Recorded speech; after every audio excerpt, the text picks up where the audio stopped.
Növbəti 13 nömrəli misalımızda 7 üstü kök 15, 7 üstü n ve 7 üstü kök 55 ifadeler verilibdir. Və əsaslar eyni olduğuna görə biz bunları ixtisar elə bilərik. Qalır kök 15 kiçikdir n kök 55. 7 özü 1'dən böyükdür axı, artan funksiyadır. Ona görə də işarələ olduğu kimi qaldı. Burada sualda soruşur ki, n'i ödəyən neçə natural ədəd var? Onları saymalıyıq. İndi kök 15'dən təqribi kök 3 çıxır. 16 olsa 4 olardı. 55'də də 7 vur 7 49. 8 vur 8 64. 8'e çatmır. 7 çıxır və 3 və 7 arasında yerləşir. Onda n'in aldığı qiymətlər 4, 5, 6 olacaq. 3 həlli var. Bunların cəmi soruşsa 4 topla 6 10, 10 topla 5 15. Hasili soruşsa vurursunuz. Yəni 4 vur 5 20, 20 vur 6 120.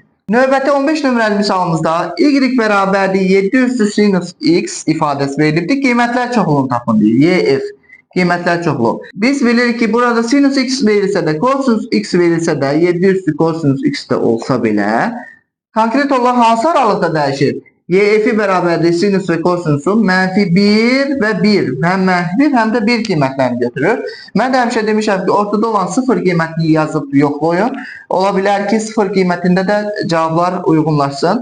Onda yaza bilərik. Y1 bərabərdir 7 üstü mənfi 1.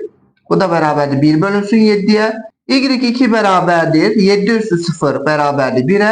Və Y3 bərabərdir 7 üstü 1. Bu da bərabərdir 7'ye. İndi burada baxıb görürük ki, ən kiçik qiymət 7'də 1, ən böyük qiymət isə 7'ye bərabərdir. Onda cavabımız olur 7'də 1 və 7. Belə bir cavabımız var. Qiymətlər çoxluğu 7'də 1 və 7 arasında olur. Növbəti 17 nömrəli misalımızda bu ədədləri müqayisə edin. A bərabərdir 2 üstü 300, B bərabərdir 3 üstü 200 və C bərabər 7 üstü 100. İndi burada əsaslar eyni deyil, onda üstləri eyniləşdirməliyik. Bu bərabərdir yaza bilərik 2 üstü 3 üstü 100. İkincisi yaza bilərik 3 üstü 2, yəni 3'ün kvadratı üstü 100. Və C'ni olduğu kimi saxlayırıq. Üstü 100 olaraq qalmalıdır. 2 üstü 3 8'e böl. 8 üstü 100. 3'ün kvadratı 9. 9 üstü 100. Ve 7 üstü 100. En balacası oldu C.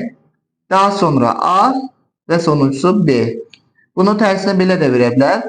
B büyüktür A'dan, büyüktür C'den. Veyahut da A büyüktür C'den, küçüktür B'den. Cevaplar adeten belə gösterilir. Belə də yazıla bilər.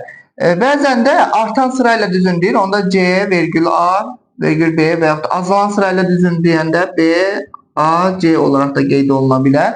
İndi cavablara baxıb siz orada təyin edə bilərsiniz hansı variantdır deyə. Beləliklə üslü funksiyalara ait bir neçə misalın həllini göstərdim. Növbəti videolarımızda artıq mövzu ilanı və yenə də test nümunələrin davamını işləyəcəm. Sizlər də eyni zamanda hansı mövzuları başa düşmürsünüzsə, hansı testlərdə probleminiz varsa onları mütləq şərhlərdə əlaqə nömrələrimizə suallarınızı göndərə bilərsiniz.